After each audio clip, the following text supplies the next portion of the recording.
12시 많은 참여 바랍니다.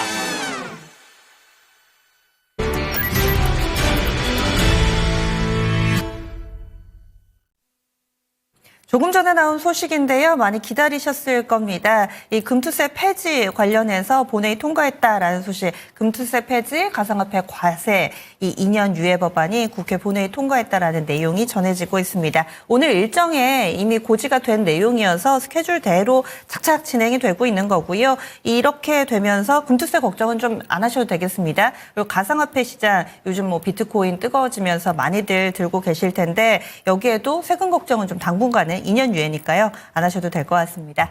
그러면 마감의 정석으로 오늘 장 정리해 보겠습니다. 내일 장 전략까지 알려드리겠습니다. 토마토 투자 전문의 김정수 운용역입니다. 안녕하세요. 네, 안녕하세요. 예, 오늘 급반등 움직임이 나타났습니다. 어제 이 시간에 투매 물량 쏟아진 이후에 반등할 때 누가 더 강한지 이 산업과 기업에 주목해야 된다라는 내용을 골자로 해서 좀 얘기를 해주셨는데 이 투매 쏟아지고 나서의 오늘장의 또 강한 반등 어떻게 보셨을지 그리고 향후의 움직임을 어떻게 예상하고 계시는지 알려주세요. 네, 오늘은 호재가 좀 많았습니다. 어떤 호재가 있었냐면은 방금 전에 이제 앵커님께서 이야기하셨던 대로 이제 금투세와 관련된 걱정은 이제 한시름 났죠. 더 이상 이제 금투세와 관련된 거는 이제 상수가 돼버렸기 때문에 거기서 오는 이제 할인 요소는 좀 사라진 것 같아요. 자, 그 다음에 이제 연말에 다가올수록 정산을 해야 되잖아요. 주식 투자하시는 이제 개인 투자가분들 입장에서 생각하지 말고 큰 돈을 운영하는 기관성 자금들을 이야기하는 겁니다. 그러면은 이시연도 좀 해야 될 거고, 그죠? 그것들이 이제 마무리가 되면서 또 그 사람들 내년도 연봉 협상도 해야 될 거고, 거기서 이제 오는 이 매도 물량들이 11월 달 들어서 이제 12월 달 초에 상당 부분 진행이 됐다라고 좀 보고요. 그리고 어제 좀 그런 말씀을 좀 드렸었습니다. 시장이 시퍼렇게 물들었었을 때 어제 분위기가 되게 안 좋았었잖아요. 근데 여기서 제가 어떤 이야기를 좀 해드렸었냐면 이번 시장 하락을 주도하는 거는 기관이나 외국인들이 아니라 개인들이 항복해서 던지는 물량이에요. 그러니까 우리가 2360 종합주가지수가 급락했었을 때 시장이 폭락했었잖아요. 그때 제가 여러분들한테 어떻게 얘기했는지를 잘 한번 복기를 한번 해보세요. 시장이 급등이나 반등이 나왔을 때 보지 마시고 시장이 폭락하거나 그 다음에 유동성이 쪽쪽 말랐을 때 그때 주식들이 정말 중요합니다. 그러니까 유동성이 어느 정도 붙거나 주식이 올라갔을 때는 잘 안 보여요. 그죠? 우리가 난세의 영웅은 어려울 때 나타나잖아요. 시장이 급락하거나 지수가 막 뚝뚝 떨어지게 되면 어떤 현상이 나오게 되냐면은 로스컷 하는 물량들이 많이 나오게 되는데 우리가 주가가 매수한 다음에 올라갔을 때는 차익시연이지만 최근에 코스피도 그렇고 코스닥도 그렇고 신저가를 기록하면서 하락을 하는 건데 우리나라 이 펀더멘탈보다는 걱정이 더해지는 거 아닙니까? 이 탄핵 정국이 길어질 수 있고 그 다음에 한국의 이 시스템을 건드리는 요인이라고 보고 있기 때문에 그죠? 그러니까 이제 투매성 물량들이 나올 때 이게 그냥 이제 도저히 못 버티겠다 해가지고 항복하는 물량이 나오는 게 좋다는 얘기를 하는 거예요. 그리고 그거를 기관들이 가져가고 있다는 게 되게 중요하다. 외국인들 입장에서는 어떤 걸 좀 보고 있냐면은 선물 포지션 그냥 하방을 잡고 있지 않았다. 그래서 지금 보면은 지금 오늘 같은 경우 많이 선물 포지션 늘어나가지고 23,000개 정도 되는데 이제 어제 같은 경우만 하더라도 한 13,000개 정도 됐었단 말이에요. 그러니까 외국인들과 기관들은 로스컷 하는 물량들을 헐값에 가져가는 흐름들이 어제 오늘에 걸쳐서 이제 나온 거예요. 그리고 실제로 이 기간 동안에 파란색으로 되어 있는 게 이제 신용잔고인데요. 신용잔고는 좀 남한테 빌린 돈이잖아요. 남한테 빌린 돈이기 때문에 갚아야 돼요. 근데 이 갚을 때 증거금을 유지를 못하게 되면 빌려서 또 갚아야 돼요.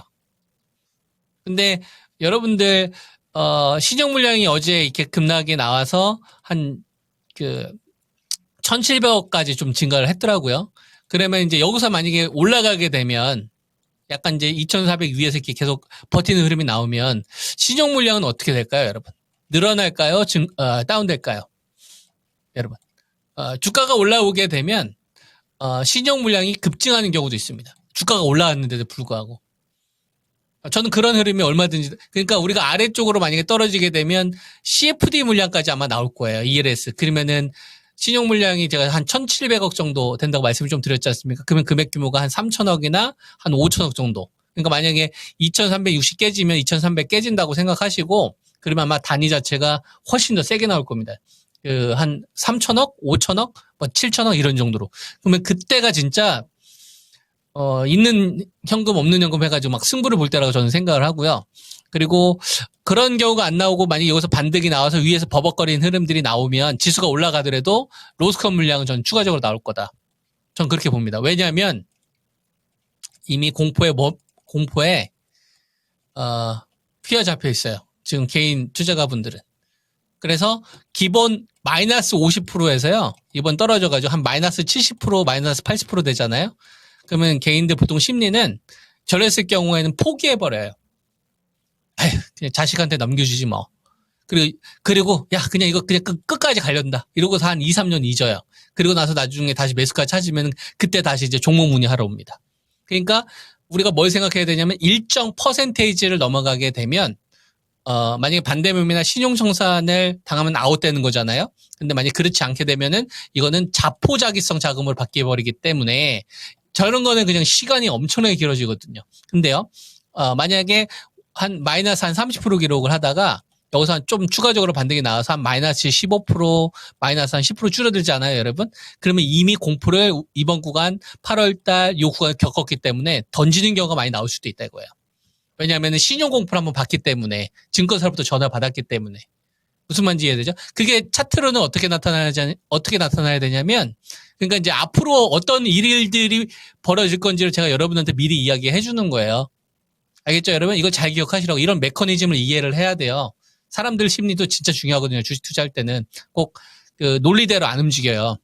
논리는 이제 투자에 대한 철학이나 이런 거 세울 때 되게 중요한 거고 돈의 논리 중요한 거고 결국은 사람들이 실수를 하는 거를 얼마만큼 현명한 사람들이 잘 그걸 싸게 가져오느냐가 수익을 결정하게 되어 있어요. 그래서 이렇게 급하게 떨어지는 이평선이 이제 완만해지는 과정들이 앞으로 나와야 된다는 얘기를 하는 겁니다. 지금 급하잖아요. 그러니까 앞으로 어떤 흐름이 나와야 되냐면 이것처럼 이평선이 급하잖아요. 이평선이 급하게 떨어지면 이렇게 이게 급하게 되면 이렇게 완만해지는 이런 급등과 급락이 앞으로 나와야 된다는 얘기를 하는 겁니다.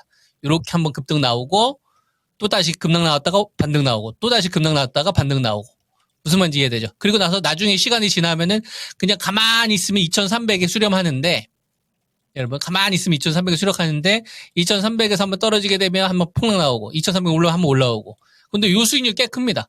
지수가 17% 이때 지수가 17% 올랐었거든요. 근데 종목은 한 50% 수익률 터집니다.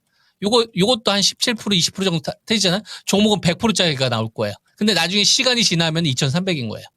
무슨 말인지 이해되죠? 그러니까 지금 여러분들 무슨 생각을 하셔야 되냐면 제가 기준을 이렇게 좀 잡아드렸던 것 같아요. 2,500은 이격 조율이고 2,400이 깨지는 순간 신용이나 반대 매매가 핵심이 될 거다. 그래서 2,400 깨지니까 제가 신용이나 반대 매매 얘기를 다시 하고 있잖아요. 그리고 이제 2,500에 다가오서 저는 다시 이격 조율을 얘기할 거고. 그러니까 앞으로 주식 투자를 대응하시는 데 있어서 어떻게 대응하시는 게 좋냐면 탄핵 표결과 관련된 거는 지금 미국 정부 쪽에 지금 입김이 좀 작용을 하고 있잖아요. 주한대사를 통해서 지금 경고성 멘트를 굉장히 세게 하고 있단 말이에요, 미국이. 이거 압박 받을 수 있지 않습니까? 그리고, 우리가 이번 주 토요일, 이 금투세와 관련된 건 호재니까, 이제 이게 제일 중요한데, 이 표결이 지금 국민적 분노로 인해서 뭐 경향신문이라든지 경남 일부 이쪽 약간 보수 쪽 같은 경우도 투표 안 한 사람에 대해서 이렇게 그 사진을 내놓잖아요. 이래서 말 그대로 여당 쪽 사람들 굉장히 압박해가지고 투표를 안 했었을 경우는 이 리스크가 계속 키우고 있기 때문에 이번 주 가봐야 알겠지만 지난주보다는 찬성 쪽에 관련돼서 좀 움직일 수 있을 만한 가능성이 좀 높지 않겠느냐라고 저는 개인적으로 그렇게 바라보고 있습니다. 그 얘기는 우리가 무슨 얘기를 하는 거냐면 나중에 시간이 지나면 결국은 2,500 수렴이고 나중에 또 악재 터지면 2,400인데 순간 빠지면 또 나중에 2,400이고 또 올라가면 또 2,500인 거고 이런 과정들이 아까 제가 보여드렸던 차트처럼 반복될 수 있겠구나. 이러한 중장기 흐름을 염두한 상태에서 2024년도 말과 2025년도 상반기를 대비해야 된다. 즉 하단 박스가 장기적으로 길어질 수 있겠구나. 요 틀을 잡으시고 무슨 말인지 이해돼요? 그래서 2,500 가면은 좀 호재 나오거나 이러면은 이격조율에 포인트를 두면서 주식 대응을 하셔야 되는 거고 2,400 다지면 또 신용이나 반대 매매 보면서 투매 나올 때는 공략해가지고 또 다시 반등 나올 때 추가했던 것만 회수하는 식으로 이런 식으로 좀 대응을 하시는 게 어떻겠느냐라고 보면 되고요. 그 다음에 종목 같은 경우는 저도 오늘 좀 지켜봤는데 힘의 우위가 확실히 바이오에 있어요. 다른 그 대형주들에 비해서 배터리나 반도체 얘네들도 반등 나왔는데 자동차도 나왔는데 확실히 바이오 쪽이 조금 더 위에 있더라고요. 물론 더 지켜봐야 되겠으나 이게 연속성이 나오면 그러면 이거는 트럼프 2.0에 바이오 없으면 너희들 바보 될 거야 라는 신호를 오늘 준 걸 수도 있어요. 그죠? 이걸 좀 보시면 될 것 같고 그 다음에 방산주하고 우주항공, 원전, 전력, 조선주, 건설기계 여기서 이제 1등을 계속 만들려고 할 텐데 최근에 많이 급락했지 않습니까? 그래서 이제 먼저 회복이 되는 쪽이 조선 쪽하고 건설기계 쪽에서 만들어지는 것 같아요. 그래서 이쪽을 그 좀 공략을 우선순위를 좀 줘야 되지 않을까? 이런 좀 판단을 했습니다. 일단 요 정도까지 시청자분들이 정리를 하시고 그리고 이제 또 내일이나 내일 모레 좀 되면 시장이 또 변화되는 흐름들이 나올 거 아닙니까? 저도 그런 것도 확인하면서 추가적인 코멘트를 해드리도록 하겠습니다. 네. 알겠습니다. 이것만으로도 또 충분히 시장 적용할 만한 내용들 많이 해주셨어요. 그럼 내일 이 시간 뵙겠습니다. 고맙습니다. 네, 성우 투자하세요.